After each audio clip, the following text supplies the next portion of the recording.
تو آج ہم ان خاص سلسلوں کو دیکھیں گے جو ہمیں سیدھا نبوی علم تک پہنچاتے ہیں۔ یہاں بات صرف علم کی نہیں بلکہ اس کی تصدیق کے 1400 سال پرانے نظام کی ہے۔ اسے سمجھے ایک علمی شجرے کی طرح، ایک ایسی زنجیر جو نسل در نسل پیچھے جاتی ہے۔ اور جان لے، جتنی چھوٹی سند ہو، یعنی عالی، علماء کے نزدیک وہ اتنی ہی قیمتی ہوتی ہے۔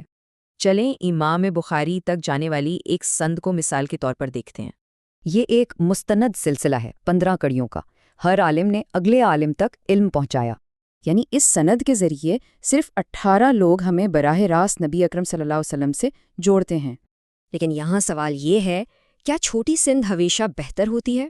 تو ایک طرف ہے ہماری 18 راویوں کی صحیح سند اور دوسری طرف ایک چھوٹی 15 راویوں والی۔ چھوٹی سند کو اس لیے رد کیا گیا کیونکہ اس کے راوی کمزور تھے۔ معیار لمبائی سے زیادہ اہم ہے۔ تو سبق یہ ہے کہ سند کی صحت اس کی لمبائی سے کہیں زیادہ اہم ہے۔ عالی سند کی یہ تلاش صدیوں سے جاری ہے، جو علماء کو ماضی کے اماموں سے جوڑتی ہے۔ جیسے امام سیوطی کے پاس 10 راویوں والی مختصر ترین سندیں تھیں جنہیں اشاریات کہتے ہیں۔ آج وہی راستہ ہم تک 17 کڑیوں سے پہنچتا ہے، جو کہ آج کے دور کا ایک خزانہ ہے۔ اسی طرح امام شوکانی تک پہنچنے والی یہ سند آج کے دور کی سب سے بلند ترین سند ہے۔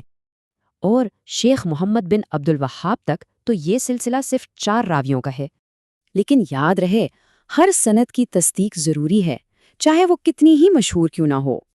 اچھا، یہ سب تاریخی باتیں ہیں۔ آج کے طالب علم کے لیے ان کا کیا مطلب ہے؟ تو آج ہی اپنا سفر کیسے شروع کریں؟ یہ 3 قدم اٹھا کر۔